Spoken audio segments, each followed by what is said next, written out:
माननीय अध्यक्ष जी, सबसे पहले एक बहुत बड़ा विषय आया, संघीय ढांचे पर अतिक्रमण का, और दूसरा राज्यों के अधिकार हम छीन रहे हैं इसका। मनीष भाई भी बोले, विपक्ष के कांग्रेस के नेता भी बोले, दादा भी बोले, कई सारे लोगों ने बोला।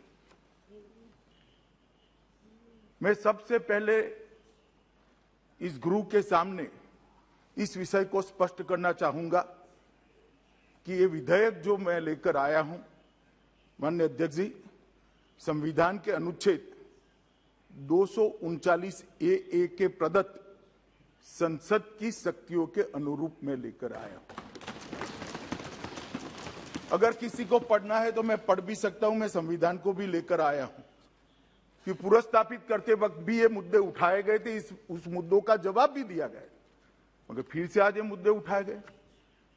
अनुच्छेद 239A 3B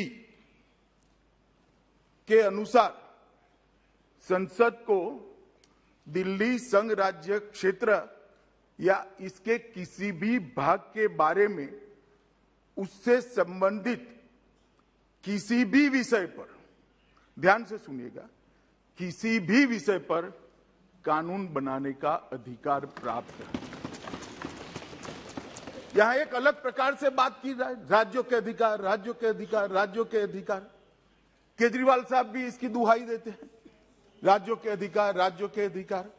मैं इसलिए एक शब्द पर भार दिया, किसी ने नहीं सुना, दिल्ली संघ राज्य।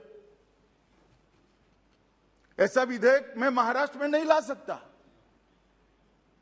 ऐसा विधेयक मैं गुजरात बंगाल में नहीं ला सकता, न केंद्र सरकार ला सकती। मगर राज्य और संघ राज्य का अगर अंतर मालूम नहीं है तो मुझे लगता है कि ध्यान से संविधान को पढ़ना चाहिए। अभी जो मैं विधेयक लेकर आई हूं मान्यवर, वो संघ राज्य के संबंधित है, और राज्यों के अधिकार, धारा 246, ये सारी चीजों का आप उपयोग कर किसको गुमराह करना चाहते हैं। मैं आपको बताना चाहता हूं माननीय अध्यक्ष जी, ये विधेयक हम बिल्कुल संविधान प्रदत्त शक्तियों के अनुरूप लाए हैं और पूर्णतया संवैधानिक विधेयक, क्योंकि दिल्ली संघ राज्य है और संघ राज्य की किसी भी बात पर, दिल्ली संघ राज्य की किसी भी बात पर लेजिस्लेशन लाने का भारत सरकार का अधिकार, और ये अधिकार का उपयोग क्यों किया, इस पर भी सवाल उठाए गए, इस पर भी मैं